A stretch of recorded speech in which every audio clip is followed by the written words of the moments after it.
Hadratin Nabi sallallahu alaihi wasallam wa ala alihi wa ashabihi kiram was sahabah.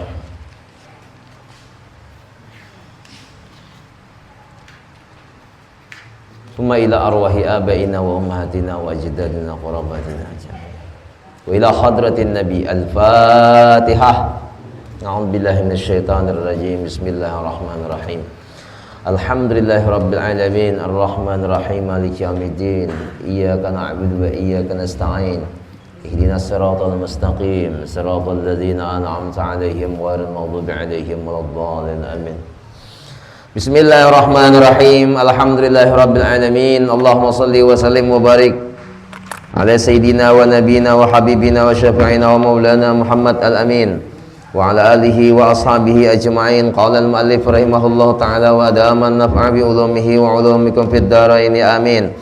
Wa la hawla wa la quwwata illa billahil aliyyil azim al-aziz al-alim radhiyallahu anni wa ankum wa an jami'il muslimin. Qala radhiyallahu an.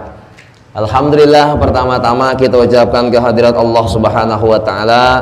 Pada malam hari ini kembali kita bertemu kembali dalam acara dan waktu yang sama, yaitu melanjutkan kajian-kajian kita yang sudah kita rutinitaskan setiap malam Sabtu sesudah sholat maghrib. Pada malam hari ini kami akan membacakan kitab yang berkenaan tentang Isra wal Mi'raj Nabi besar Muhammad SAW. Kitabnya bernama Dardir. Jadi di sini melengkapi atau cukup tentang sejarah baginda Nabi SAW mulai beliau di Isra dan dimi'rajkan sampai kembali ke dunia untuk menerima ibadah atau perintah dari Allah Subhanahu wa taala berupa sembahyang 5 waktu. Jadi pada malam hari ini kita baca sebahagian saja daripada cerita beliau Isra wal Mi'raj. Salawat dan salam Allahumma salli wa sallim wa barik ala sayyidina wa nabiyina wa habibina wa syafi'ina wa maulana Muhammadin wa alihi wa ashabihi ajma'in. Semoga kita semua dengan berkat limpahan rahmat dari Allah Subhanahu wa taala mendapatkan kebahagiaan dunia sampai negeri akhirat berkat Nabi Muhammad sallallahu alaihi wasallam. Amin Allahumma amin. Bismillahirrahmanirrahim. Ayat Al-Quran yang mengatakan tentang Isra wal Mi'raj adalah surah Al-Isra ayat 1. Subhanalladzi asra bi'abdihi laylan minal masjidil haram ilal masjidil aqsa alladzi barakna hawlahu linuriyahu min ayatina innahu huwas sami'ul basir. Maha suci Allah yang telah memperjalankan hambanya dari Masjidil Haram ke Masjidil Aqsa. Ini kalimat Al-Quran atau ayat suci Al-Quran yang tujuannya adalah bagaimana sejarah baginda Nabi SAW Isra wal Mi'raj. Kita baca aja dalam kitab ini bahwa Nabi Muhammad SAW sebelum beliau diberangkatkan dari Masjidil Haram menuju Aqsa, beliau terlebih dahulu dibelah dadanya, diisi dadanya, kemudian baru diberangkatkan oleh Allah melewati malaikat Jibril dan malaikat Mikael dengan berkendaraan burak yang diambil dari surga Firdaus. Di dalam perjalanan tersebut Rasulullah SAW ada yang melakukan ibadah seperti sembahyang.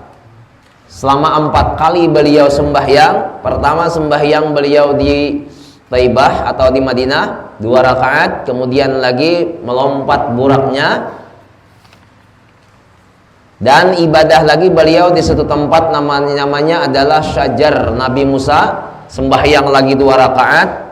Kemudian yang ketiga di Bukit Tursina sembahyang lagi Nabi. Kemudian yang terakhir kali yang keempat Nabi sembahyang lagi di Baitul Laham 2 rakaat berarti jumlahnya 8 rakaat. Kemudian Nabi sembahyang bersama nabi-nabi dahulu di Masjidil Aqsa, dari mulai Nabi Adam sampai kepada Nabi Isa alaihissalam baik nabi ataupun rasul, beliau sendiri yang memimpin akan sembahyang tersebut. Nah, setelah selesai sembahyang dan berkenal-kenalan dengan para nabi dan rasul, padahal orangnya sudah wafat, tapi oleh Allah Subhanahu wa taala dengan kodratnya kembali hidup. Setelah berkenalan satu persatu, lalu diperintahkanlah nabi ini pula naik ke langit pertama sampai ke langit ketujuh.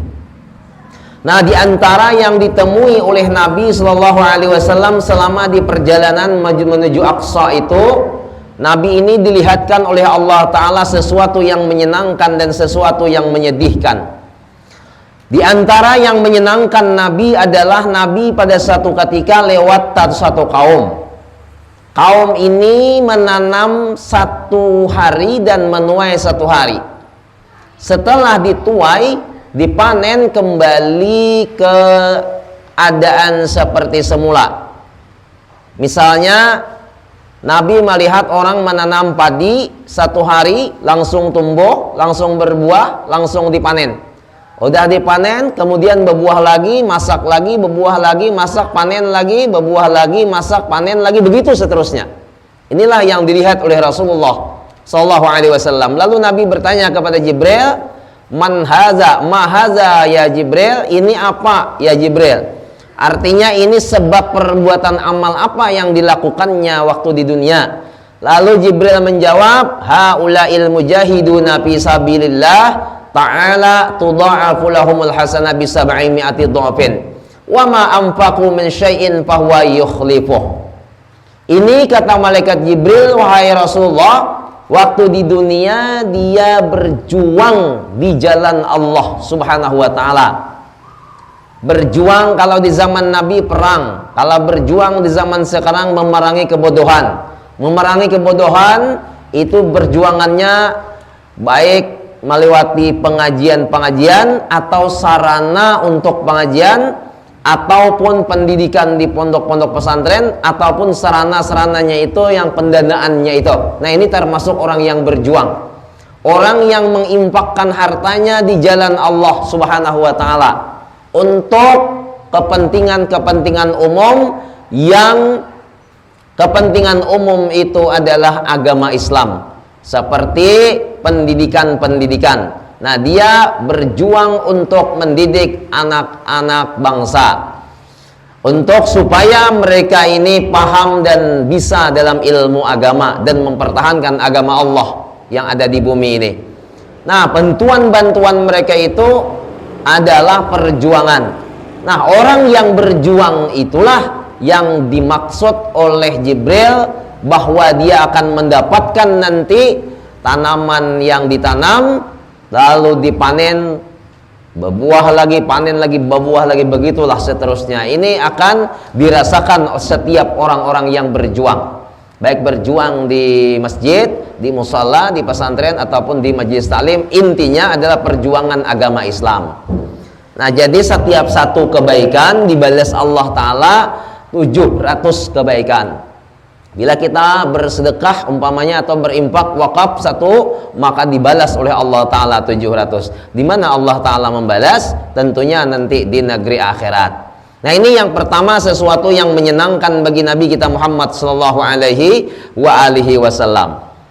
Yang kedua yang tidak menyenangkan, ada Rasulullah ini melihat orang yang memecah kepalanya sendiri, kemudian kepala tersebut kembali lagi, lalu dipecah lagi, kembali lagi, terus dipecah, begitu seterusnya tanpa henti. Lalu Nabi bertanya kepada malaikat Jibril, ini akibat apa wahai Jibril? Lalu malaikat Jibril menjawab, ini hai Muhammad adalah contoh daripada umatmu yang berat kepalanya itu melakukan ibadah sholat. Dia sembahyang tapi dia berat kepalanya. Bahasa kitanya lambat sembahyang, ataupun sembahyang juga tapi tidak ikhlas.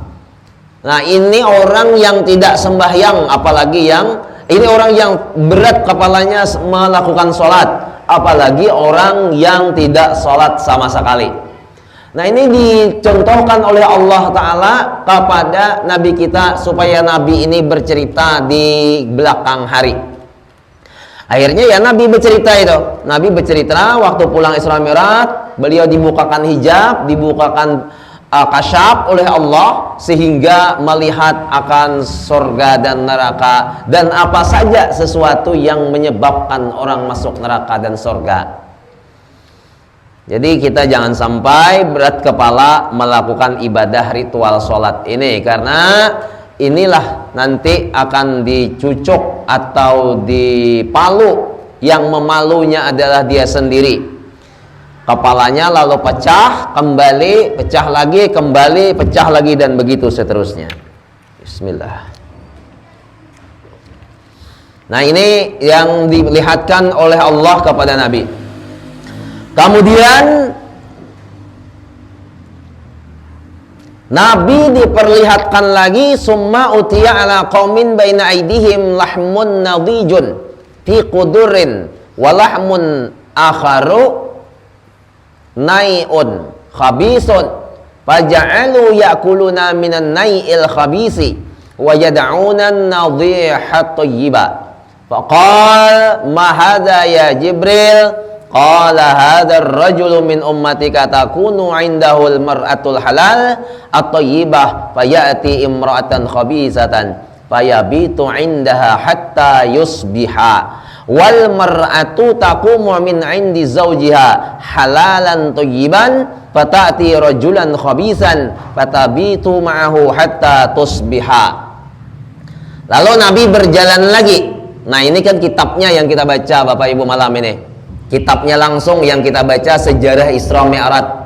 Karena kalau kita mendengar orang yang ceramah itu sebentar cuman ceritanya nanti lari ke lain. Nah, artinya tidak ada konteks untuk terus-menerus bercerita tentang Isra wal Mi'raj. Kalau ini kitabnya langsung yang kita baca. Ya, kalau kita baca setiap malam Sabtu paling kurang 8 kali pertemuan baru selesai, atau 10 kali pertemuan. Jadi malam ini kita cuplikannya saja. Nah, inilah yang ditemui oleh Nabi pada ketika Isra wal Mi'raj itu sebagai contoh bagi kita. Pertama tadi ya yang menyenangkan, yang kedua tidak menyenangkan. Orang ini memukul kepala seorang, kemudian pecah, terus kembali lagi bulat, pecah lagi, bulat lagi, pecah lagi, bulat lagi, begitu seterusnya sampai habis dosanya. Ini akibat daripada perbuatan orang yang berat kepalanya untuk sembahyang. Nah, jadi kita jangan sampai berat kepala sembahyang. Kedua, Nabi diperlihatkan lagi oleh Allah orang yang disodorkan, orang yang dijamu dengan makanan yang bergizi, makanan yang enak, makanan yang nyaman, yang berbau wangi. Orang-orang ini disiapkan makanan yang lezat-lezat. Tapi aneh, dia lebih memilih makanan yang busuk, yang berbau, yang berulat, yang sudah basi dan tidak bisa dimakan lagi. Tapi ini anehnya, mereka itu yang dipilih untuk dimakan. Makanan yang masak ada, yang busuk yang dipilih. Berbau lagi. Nah, ini Nabi melihat, menyaksikan langsung. Artinya makanan yang bagus tidak dimakan, padahal sudah disodorkan, sudah dihidangkan, tapi mereka memilih yang tidak nyaman, memilih yang busuk yang dipilih. Lalu Nabi bingung. Dengan kebingungan Nabi ini lalu menanya kepada Jibril, wahai Jibril, ini contoh apa lagi untuk umatku wahai Jibril? Ini adalah contoh umat Nabi. Lalu Nabi Jibril menjawab, kata Jibril, hai Muhammad, ini adalah contoh umatmu, seorang laki-laki yang sudah memiliki istri, yang nikah halal, bagus lagi, disaksikan orang banyak lagi, melewati KUA lagi. Tapi walaupun istrinya sudah ada yang halal, yang sudah nikah, tapi dia masih lagi jajan di luar.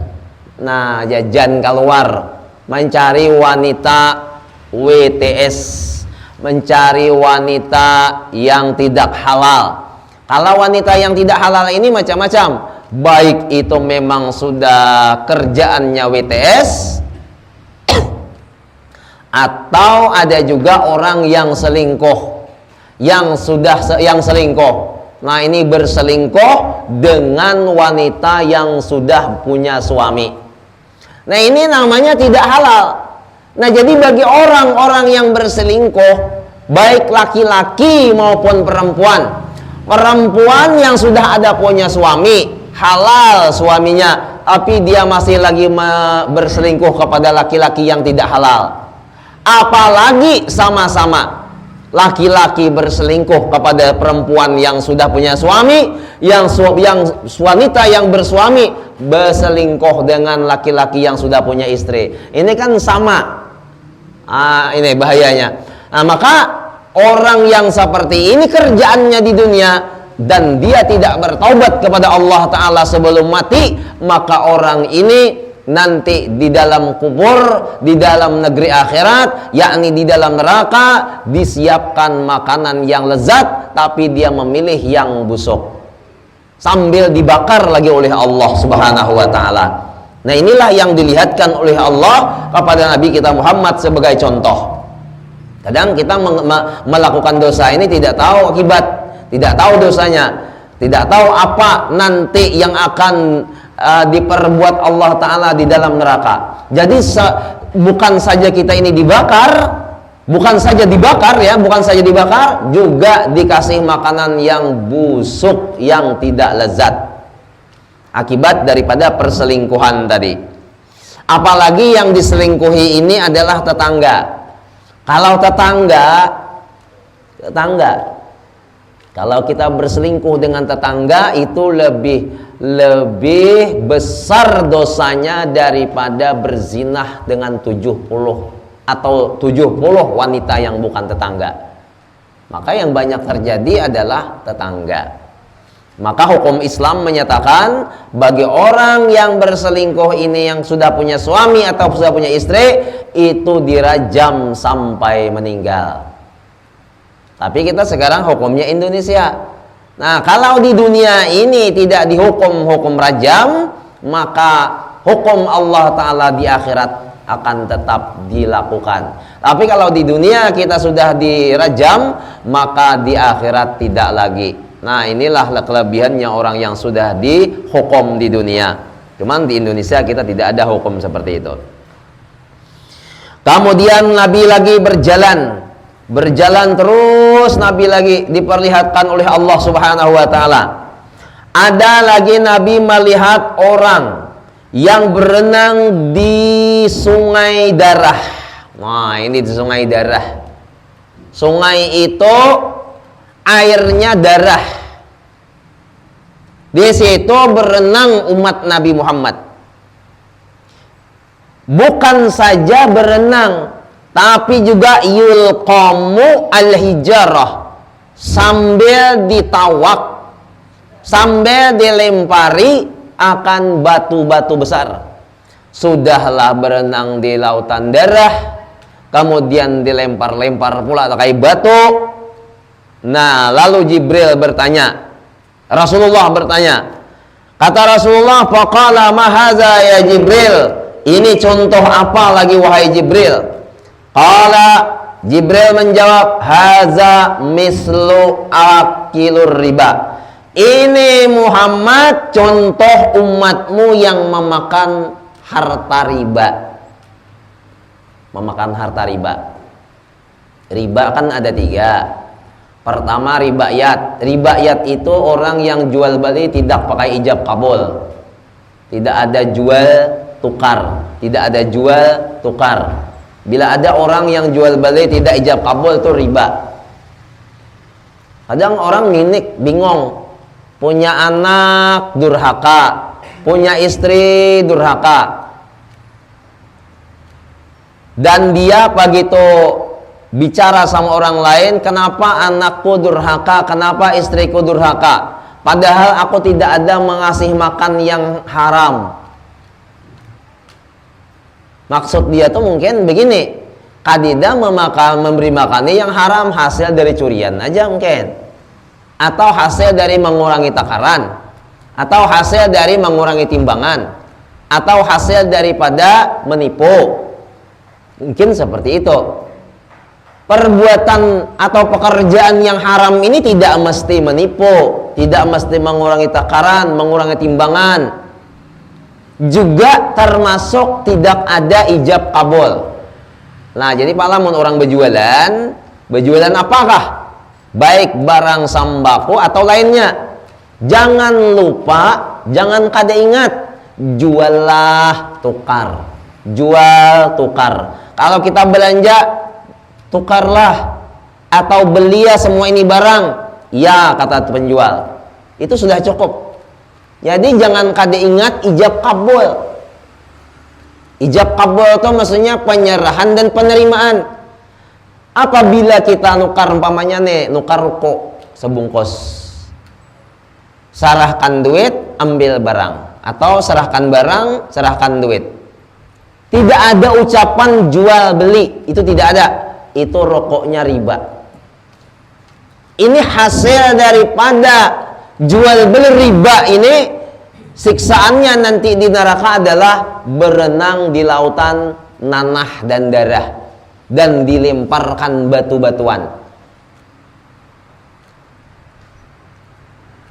Dulu ada seorang guru di Kalimantan itu, disuruh bapaknya, abahnya menyuruh lah. Nah, abahnya menyuruh nukar hundang. Tulah ke pasar. Begitu sampai ke pasar, beli udang.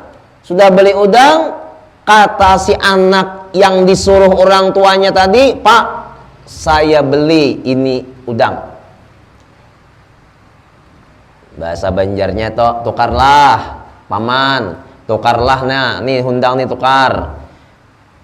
Sekalinya yang menjual ini kada mau ucapakan jual, diulangi sidin lagi. Apa kata beliau? Oh paman, tukarlah hundang nih. Kada dihirani sidin, kada mengerti, kada paham. Sekali lagi diulangi, tukarlah paman. Tetap kada dijawab. Karena mungkin paman si penjual ini tidak mengerti itu tentang jual beli ini. Lalu pulang, bawa hundang tadi. Begitu sampai ke samping rumah, udang yang dibeli tadi dikasih makan ayam. Lalu naik ke rumah, kata abahnya, mana udang tadi? Jadi kata anaknya, aku kasih dah ke ayam. Kenapa kau berikan ke ayam? Anu ja aku nukar ke pasar tadi, aku ijab kabuli, paman nang berjual tuh kada mau menjawab jual, kada mau menjawab jual. Jadi aku kada hendak makan riba nih. Ja abahnya, untung kau beri makan nih ayam, tidak kita tak makan nang haramam. Akor abahnya. Seandainya ikam tetap tadi menjulong ke anu mamakmu, maka disiangi mamakmu lalu diberi makani haya diberi makani sekeluargaan, tak makan nam harta riba. Han ka itu saking menjaganya tuh orang lawan nang haram-haram neh. Jadi kada mesti yang haram itu yang hasil daripada pekerjaan yang halal. Ada orang yang pekerjaannya halal tapi penggunaannya haram. Penggunaannya itu yang dipandang. Jadi hasil pendapatannya dari yang halal maunya, menggunakannya pun dengan cara yang halal. Ada juga orang yang mendapatkannya haram, menggunakannya di jalan yang halal. Atau sebaliknya, mencari jalan yang halal, mencari dengan jalan yang halal, tapi penggunaannya yang haram. Kalau bisa kita ini depan belakangnya sama-sama pada halal, supaya tidak berenang di lautan darah.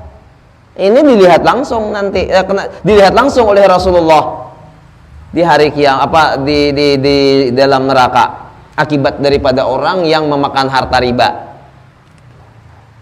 Nah, lalu bagaimana dengan di bank? Nah, di bank ini pro kontra. Cuman yang kebanyakan itu haram. Apabila ada ribanya, ada tambahan-tambahannya. Apalagi kalau sampai kita hutang piutang lalu bayarnya berlebih. Katakanlah yang ada di masjid, yang ada di musala, jangan ada yang berhubungan dengan lintah darat.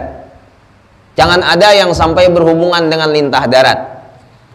Orang menghutangi duit lalu dibayarnya angsuran tapi dengan pembayaran lebih daripada hutang. Hutangnya umpamanya 1 juta rupiah, bayarnya 1.100.000 rupiah. Yang 100 ribunya inilah yang riba. Yang menghutangi kena hukum haram, yang berhutang pun juga terkena hukum haram. Kenapa sama-sama? Karena yang satu berhutang minta tolong, yang satunya menghutang menolongi. Jadi yang berhutang menolongi orang lain berbuat maksiat. Kata Nabi, barang siapa yang tolong menolong dalam kemaksiatan, fahuwa syarikun lahu, maka yang menolongi ini sama-sama syarikat dosanya di sisi Allah Subhanahu wa taala. Nah, jangan kita berhubungan dengan orang-orang yang menghutangi riba ini. Apalagi berhutangnya pula dengan jalan terpaksa. Nah, kalau terpaksa tambah. Jadi kalau bisa kita cari dahulu jalan, jangan sampai kita berhutang ke riba. Masih ada aja lagi insya Allah orang-orang di sekitaran kita ini yang baik.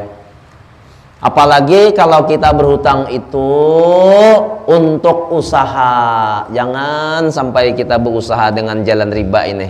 Kasihan kita juga yang menderita karena di dunia sampai ke negeri akhirat. Kita hidup di dunia hanya sebentar, Pak satu mat banar hidup di dunia ini. Kada lawas kita hidup di dunia satu mat sebentar. Tidak ada yang lebih dari 70 jarang. Antara 60-70 meninggal. Antara 60-70 kita wafat. Antara 60-70 kita tidak ada lagi di dunia ini hanya sebentar. Kita akan menghadapi kehidupan yang panjang. Di kuburan itu hidup kita panjang. Dari mulai kita mati sampai kiamat itu tidak akan henti-hentinya dapat nikmat bagi orang yang diterima Allah Ta'ala amal ibadahnya. Dan tidak henti-henti mendapatkan siksa bagi orang yang dimurkai Allah Ta'ala. Itulah yang ada di alam barzakh. Tidak ada satupun orang yang bisa menolong kita, membantu, apalagi bisa menyelamatkan kita, tidak ada. Yang bisa menyelamatkan kita hanya Allah Subhanahu wa taala. Itu pun dengan amal ibadah yang waktu kita buat di waktu hidup. Jadi waktu kita hidup inilah siap-siap akan menghadapi kematian atau menghadapi siksaan Allah Subhanahu wa taala yang ada di alam kubur. Mudahan kita di sana kayaknya nyaman. Yang kedua riba fadli, yang kedua riba nasai. Dan yang ketiga riba fadli, berlebih ya, nasai. Nah, jadi ada fadli, ada nasai, ada yad. Riba yadi adalah tidak ijab kabul jual beli. Kalau riba fadli hutang piutang berlebih. Kalau riba nasai ijab kabul, ijab kabulnya lambat. Ijab kabulnya lambat. Kita tulak ke pasar sana, tukarlah jual, duitnya kaina. Nah, jadi bawa barangnya dulu ke rumah. Sudah sampai ke rumah lalu ambil duit, baru serahkan lagi ke pasar. Itu jangan. Kalau seperti itu namanya hutang. Jadi ijab hutang aja dulu. Ijab hutang. Aku tukarlah berhutang karena bayar. Bila aku mulai karena kotarkan duitnya ke sini. Itu nasai. Atau berhuruf barang. Berhuruf barang, emas dengan perak. Atau emas sama emas berutang-utangan. Emas kada boleh berhutang-hutangan. Emas berhutang-utangan, emas tuh kada boleh. Karena emas ini turun naik. Nah, turun naik. Harganya turun naik. Ada utang emas bayar duit. Utang duit bayar emas. Untung kalau ini utang duit bayar emas untung, tapi kalau hutang duit, hutang emas bayar duit. Bayar duitnya ini waktu akad berhutang. Akad berhutangnya nih. Akad berhutang emas harganya 7 juta. Hutangnya umpamanya 1 tahun. 1 tahun ini bisa 9 juta harga emas. Kan ada perubahan. Ini ada kemarin ini kejanggalan yang terjadi di seberang. Ada satu kampung, inya berhutang emas 10 mayam, lalu dibayar pakai duit. Jadi ampun emasnya agak protes sedikit. Kenapa? Karena harga emas sudah berubah. Nah, makanya emas jangan ada hutang piutang. Jadi kalau emas bayar emas. Jangan emas bayar duit, duit bayar emas. Ada lagi orang yang bertukar barang. Baju dengan baju, tapi baju yang satunya harganya 100, yang satunya 125. Nah, ini harus ada akad jual beli dulu. Jangan langsung diakadkan. Aku beli ini baju dengan baju, jual. Yang satu harganya 125, yang satu harganya 100.000. Nah, 25.000-nya itu riba. Jadi bagaimana supaya tidak riba? Aku jual bajuku ini dengan harga 100.000.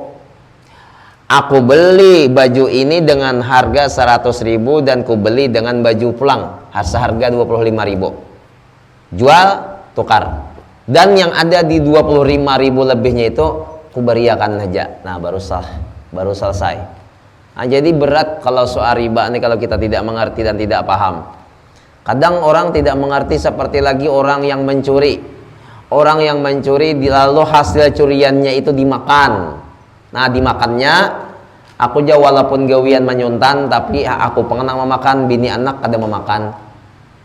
Tapi hasil daripada makanannya tadi menjadi darah menjadi daging. Nah, hasil badannya ini dicampurkannya dengan istrinya. Kemudian hasil pekerjaannya itu makan anak istrinya, kan sama aja juga toh. Walaupun anak istrinya tidak memakan, tapi hasil gawiannya karena juga anak bininya. Nah, jadi walaupun kita itu tidak mengasih makan kepada anak dan istri, akan tetapi tetap saja sama di sisi Allah Subhanahu wa taala. Terus Nabi berjalan lagi, diperlihatkan lagi Nabi ini kepada seorang laki-laki, qad jama'a hazamata khatabin. Ada orang yang mengikat kayu, la yastati'u hamlaha. Dia tidak sanggup membawa kayu tersebut. Wa huwa yazid, akan tetapi ditambah alaiha, atas itu ikatan kayu. Faqala, maka Rasulullah bertanya, mahadza ya Jibril, ini apa wahai Jibril? Qala, ini Jibril menjawab, hadzal rajul min ummatik, ini contoh laki-laki daripada umatmu. Takunu indahu amanatun nas, ada di sisinya itu amanah kepercayaan masyarakat. La yaqdiru ala adaiha, dia tidak sanggup menunaikannya. Wa yazidu ayyatahammala 'alaiha, akan tetapi dia menambah beban tersebut. Ditambah beban. Kita inilah jadi pemimpin rumah tangga. Nah, kita sebagai kepala rumah tangga aja kita tidak sanggup menerima amanah Allah Ta'ala ini. Umpamanya nih, nah, ini amanah. Jadi abah itu amanah. Apakah kita mampu atau tidak? Kalau kita merasa tidak mampu, ada orang lain mengangkat kita sebagai kepala daerah, namanya jadi kades. Nah, jadi kades pula kita sudah jadi kepala rumah tangga, jadi kepala desa pulang umpamanya nih. Nah, di dalam kepemimpinannya itu dia sudah banyak tidak ada keadilan, banyak ketimpangan-ketimpangan yang dilakukannya. Walaupun banyak ketimpangan yang dilakukannya, lalu diangkat lagi menjadi kepala dinas ini, kepala itu, kepala ini, kepala itu, kepala. Nah, ini namanya satu aja kita diberi amanah sudah tidak mampu, ditambah lagi amanah yang lain. Hakun pulang menerima, ditambah lagi amanah yang lain. Hakun pulang menerima. Nah, ini orang nanti di hari kiamat di dalam neraka azaban dari Allah Ta'ala, orang yang mengangkat satu ikatan kayu, dia tidak mampu mengangkat, lalu ditambah lagi, satu aja udah kada mampu. Ibaratnya sepeda mobil pickup itu hanya muat 2 ton, dimuatinya 3 ton, 4 ton, 5 ton, akhirnya amblas, hancur mobil. Nah, jadi itulah orang yang diberi amanah, yang dia sendiri tidak mampu menjalankan amanah tersebut. Jadi amanah Allah Ta'ala itu kan mulai bujangan saja sudah diberi amanah.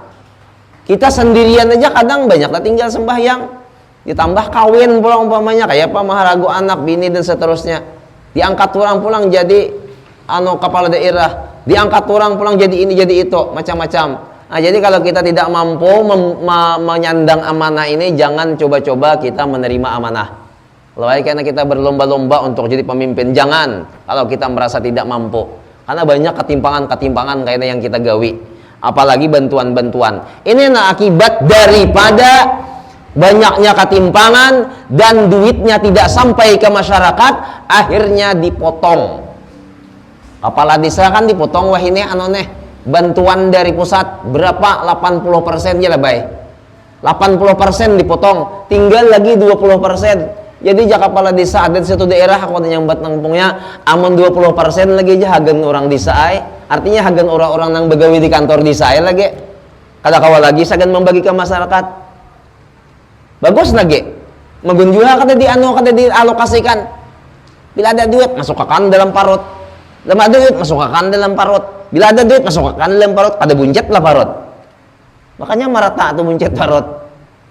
Nah, gara-gara duitnya ini kada dialokasikan sesuai dengan prosedur pemerintah. Nah, jadi ujar Purbaya kalau nang Menteri Keuangan ke Menteri apa dah? Nah, itu dipotong aja lagi dah, sunat aja di atas langsung. Bagus dibantuakan ke masyarakat. Kita lihat kena kejadiannya di depan kejadiannya di masa akan datang. Apakah benar-benar dialokasikan setelah dipotong itu atau kada? Jakaina hendak dibantuakan ke masyarakat yang awalnya dapat balsam, dapat apikson, dapat minyak kapak, balsam bansos. Nah, dapat bansosnya 900, lokal berubah menjadi 2 juta, 3 juta kan. Ini adanya kira-kira nang dapat bantuan-bantuannya. Bertambah lah. Kita lihat akan kayaknya bilanya betul-betul bertambah. Nah, itu alhamdulillah memang dialokasikan ke masyarakatnya, memang bagus dialokasikan ke masyarakat duitnya ini. Coba lihat pala di tampilan ini banyak orang namulah jalan aja banyak yang beulah swadaya masyarakat. Seharusnya jalan tuh kada ada lagi yang kada bagus-bagus. Kenapa? Karena bantuan tuh tetap jalan setiap tahun. Jalan terus bantuan dari pusat tuh jalan. Cuma kemana duit-duitnya ini? Ini kan tanda pemimpin yang tidak amanah. Kada memikirkan masyarakat. Jalan sampai berlubang-lubang, sampai orang maulah seorang jalan. Ada lagi orang yang di satu kampung itu yang kepentingan pribadi aja dong. Bila ada tanahnya disaminnya, bila ada jalannya diulahkannya jalan. Sedangkan masyarakat masing-masing swadaya itu artinya iuran masyarakat, kasihan. Nah, inilah yang terjadi sebenarnya di kampung-kampung. Makanya wajar kalau ada pemotongan dan pemotongannya itu banyak 80%, karena sudah survei membuktikan bahwa di seluruh desa-desa itu, hampir seluruh desa-desa jarang ada yang mengalokasikan duitnya ini bujur-bujur ke masyarakat. Nah, jujuk aja sunat aja sekalian ranai dari pusat. Terserah mau digunakan kakada kalau lagi duit, yang penting kita sama-sama adil. Nah, jadi aparat ini menerima gaji aja lagi. Nah, nyaman kucuk tunjuk di kantor. Sama pada kucuk tunjuk.